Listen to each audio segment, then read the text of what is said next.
sa ating lahat mga ma'am sir. Nandito pa rin ako sa bayan po ng Tarlac, sa Victoria Tarlac. Ito, sisilipin natin. Medyo maluwang, 2.7 mahigit. Corner lot, napakahaba niyan, corner lot niya. Tapos ang frontage nasa 60 meters mula dito hanggang dun sa may pader. Mga 60 meters po yung kanyang frontage. So tatlong title, puro mga pangalan po ng kanilang mga anak, saka yung malinis po yung titulo. So ito, pwede ito sa malaking bodega, malaking warehouse. Dito siya, pwede siyang maging gasolinahan. Sa likod, parkingan ng mga truck, ganyan. Dito lang pwede ng hardware, pwede kasi provincial road to. Ito yung papuntang Teplex, exit ng entrance ng Victoria.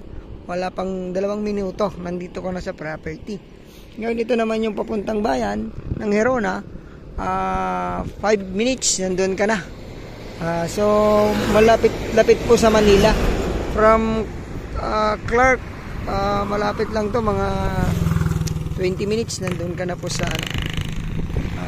Clark. So ito, mayroon tayong power line, water source, internet, saka power line nandito na sa area. So pwede ito, business area, medyo maluwang lang, pero sa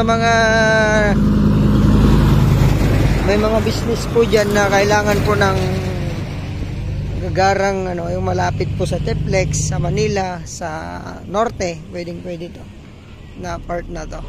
Mga 50 to 60.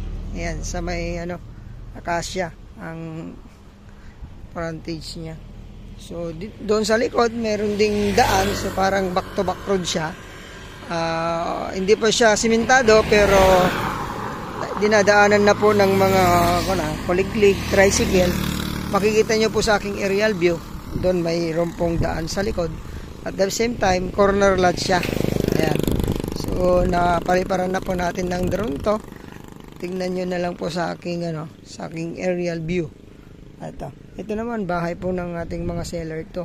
Mga sasakyan na yan ay mga nagpapagawa sa kanya. So yun, may tanim siya ngayong palay.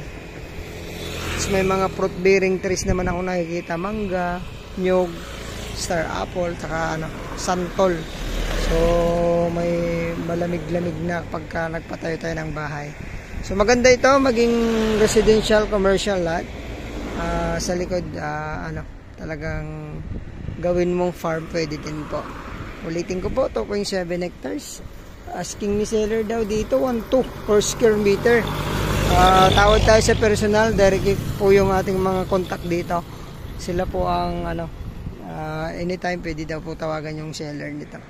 Ayun ho, bayan po ng Victoria Tarlac, 2.7, 1.2 per square meter. Salamat po sa inyong panonood. Sana magustuhan nyo. Pag nagustuhan nyo to, tawagan nyo lang po aking sa ating numero para makipag-negotiate po tayo sa seller nito. Thank you po. God bless po sa inyong lahat.